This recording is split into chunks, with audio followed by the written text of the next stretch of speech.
आज रक्षाबंधन का त्योहार है। चंद्रो अपने घर के आंगन में मायूस खड़ी है, न जाने किन सोच विचारों में खोई है। इधर आंगन में मिट्टू अपने कुत्ते जबरा के साथ खेल रहा है और आवाज लगा रहा है, दादी माँ, आप सुन क्यों नहीं रही मेरी बात, दादी माँ। तभी वहाँ शीतल आ जाती है। मिट्टू, क्यों दादी माँ को परेशान कर रहे हो? चलो कुछ खाना खा लो, सुबह तुमने सिर्फ दूध ही पिया था, आओ इधर। इसके बाद शीतल अपनी सास चंद्रो के पास जाती है। माँ जी, आज आपने चाय भी नहीं पी सुबह, ठीक तो है आपकी तबीयत? चंद्रो, हाँ बेटी, ठीक हूँ मैं। बेटा, पहले मैं राखी भगवान के चरणों में रख आरती करूँगी, फिर खाना खाऊंगी। ठीक है माँ जी, जैसी आपकी इच्छा। चंद्रो, ठीक है बेटा, तब तक तुम अपने घर के और काम निपटा लो। ये कहकर चंद्रो घर के अंदर पूजा का थाल लेने चली जाती है और शीतल अपने घर के और कामों में व्यस्त हो जाती है। अरे, अभी तो खाना भी बनाना है। शीतल खाना बना ही रही होती है, तभी वहाँ पर जमुना काकी आ जाती हैं। शीतल, प्रणाम काकी जी। जमुना काकी, जीती रहो बेटा, सदा सुहागन रहो, फूलो फलो। बेटा, आज तुम्हारी सास दिखाई नहीं दे रही, कहाँ है वो? तभी चंद्रो घर के अंदर से पूजा कथा ले आती है और भगवान के सामने राखी रख चुपचाप आंगन में बैठ जाती है। जमुना काकी चंद्रो से, अरे बहन, कब तक पुरानी बातों को मन से लगा के बैठी रहोगी?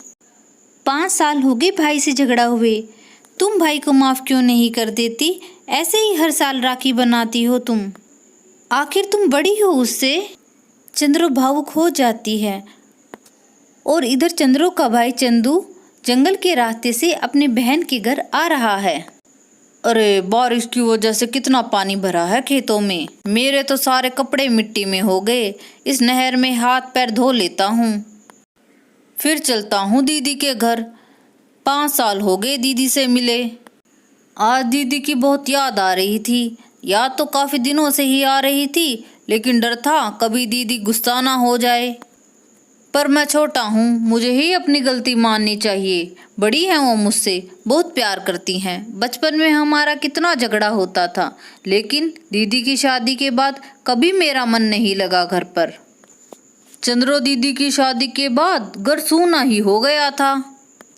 आज जा रहा हूँ दीदी से मिलने, मुझे देखकर खुश हो जाएंगी वो। इधर चंद्रो अपनी सहेली जमुना को अपने बचपन की बातें बता रही है कि कैसे दोनों भाइयों में बचपन में झगड़ा होता था।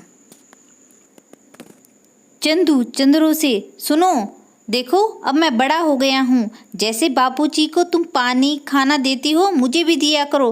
पैसे भी, ये घर तुम्हारा नहीं है, तुम तो शादी के बाद अपने घर चली जाओगी, तो ये मेरा ही घर है। तो अब सारी बात मेरी माना करो और झगड़ा मत किया करो मुझसे, समझी? चंद्रो, वाह बेटा वाह, तेरा घर कहाँ से आया? पता है तुझे, मैं माँ बापू की बेटी हूँ। तुझे तो माँ बापू ने कबाड़ी वाले से लिया था, वो भी 2 पैसों में। शक्ल देखी है अपनी, दूंगी तुझे पानी, दूंगी तुझे खाना, आया कहीं का। और अब की बार मेरी चोटी खींचकर भागा ना, तो इस डंडे से तेरा सर तोड़ दूंगी, समझा?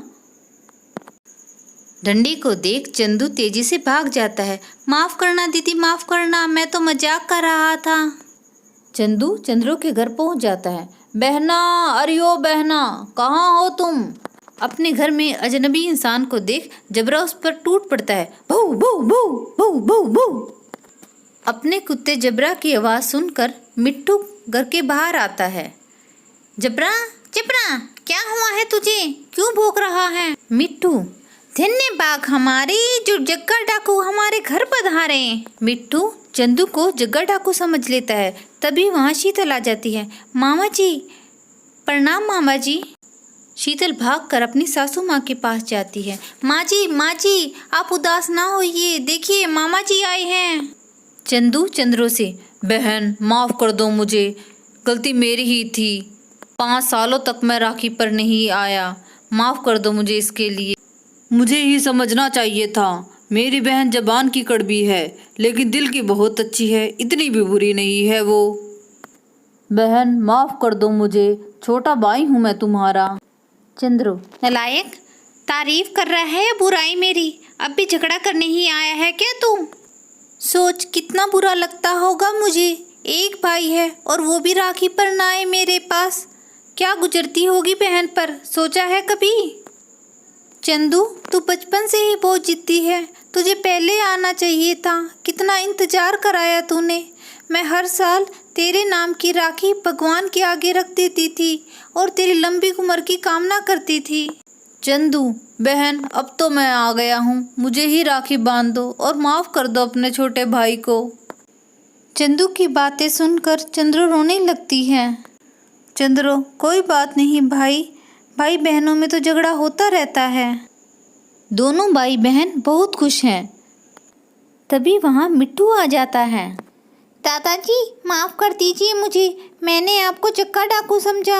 आप तो बहुत अच्छे हो, मेरे लिए बहुत सारे फल और मिठाइयाँ लेके आए हो। थैंक यू दादाजी।